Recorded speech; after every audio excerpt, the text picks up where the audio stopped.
So, welcome to Geeks of the Week.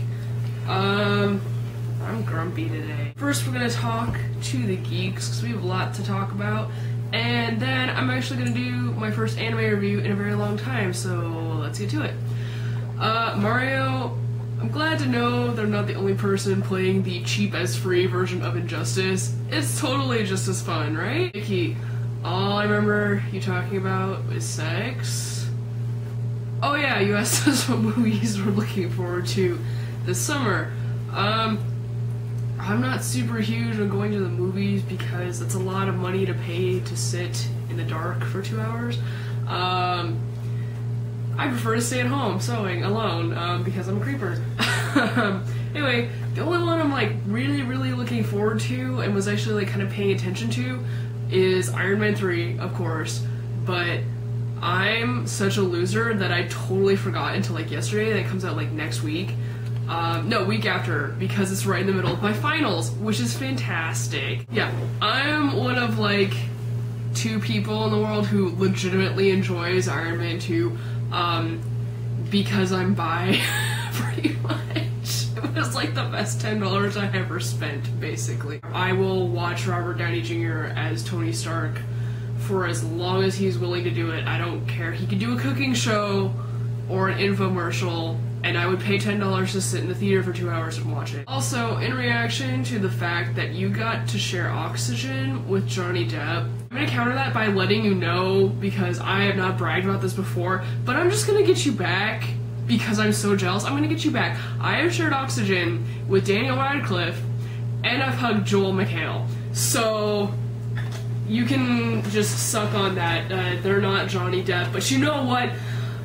If I think about how jealous I am, then I'll probably divorce you. Steph, I really liked your answer to my question about cons that are super difficult to get into for 2 reasons. First, I agree to an extent that it's not the con itself that's a turnoff, because I don't think any self-respecting geek would not want to go to Comic-Con. That's not the issue. I agree that it's how hard it is to get into. That's the turnoff. Like, I just hear about so much drama trying to get tickets. Like 2 weeks ago, no, it was last week, my friends were all crying because they either got into PAX Prime or they didn't. And tonight, it's the same thing all over again with freaking BlizzCon. And even worse, people have been scalping the tickets and selling them for 10, 12 times the price on eBay. And that's disheartening for a whole nother mess of reasons. Steph, if you can honestly help the geeks get tickets to Comic-Con, I will do whatever it takes to get there. As I said last week, I really want us all to like hang out and bro together, and if we could all go to Comic-Con together, like, I can't even process how amazing that would be. Like, it would make all of our geeky dreams come true. So, I'm gonna hold you to this when tickets go on sale next year. I won't let you forget. I will attack you with my T-Rex arms, and you will regret that you ever promised me Comic-Con tickets.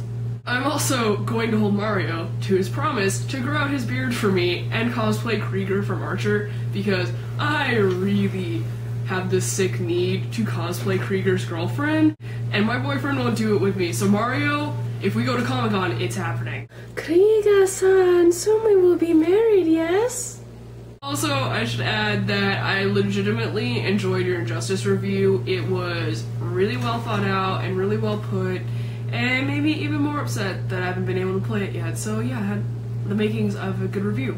Pyro, I watched the video you recommended, and I didn't really like that guy to begin with, but I don't think I'm gonna touch that subject matter, because being that I am about as white as you can get, I'm not terribly well equipped to debate what's racist and what isn't. But I will say that I'm glad to know that Attack on Titan is the top of your list for best anime this season, because I haven't gotten to watch it yet, but I've heard nothing but good things about it, and I look forward to watching it during finals week during my study breaks.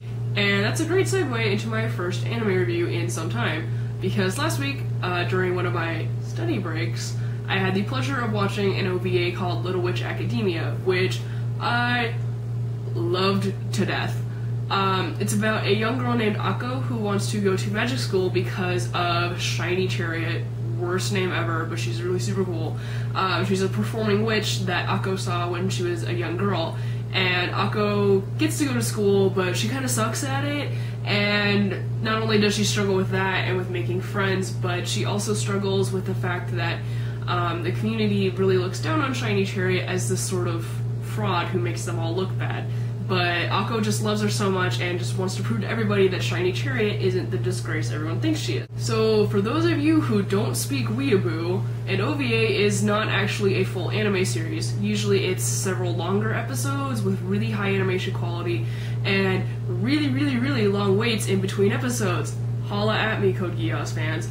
But in the case of Little Witch Academia, it's just the one episode, which really sucks because it's so well done and it could easily be fleshed out into a full series. The story focuses on the three young witches led by Akko who go to this magic school, and so it's really easy to draw parallels to Harry Potter, and the writers and artists definitely didn't really shy away from it. Major props for the Lord of the Rings references, by the way.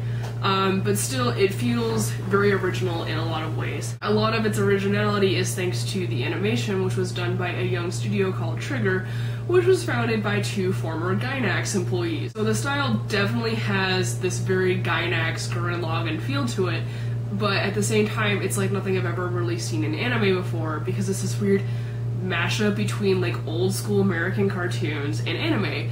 And considering two of the characters are named Hannah and Barbara, I'm pretty sure that was a conscious decision on the animator's part. Even better than the animation, and I think this is really the core of why this is a great series, one episode series, is the fact that it's 25 minutes long and you still really get to know these characters. I mean, they're not fully fleshed out because there's only so much you can do in that time frame, but by the time the credits roll, you know, they're each so distinctive and still really well thought out for the short amount of time that you know exactly who they are, and they're really memorable. So the fact that I can connect to and love these characters after watching just a couple of minutes of the show really goes to show the strength of the writing.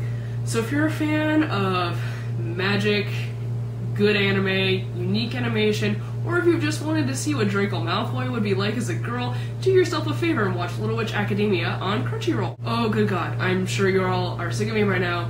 This is like the longest video ever, I'm sorry, but at least I had stuff to say. So thank you so much for watching. Don't forget to like, subscribe, comment, share, and we'll see you next week. I am one of like... Leave. You can sit over... No, you can sit over here. Don't go in my room. Don't go... Please don't sit in a corner like a sad puppy.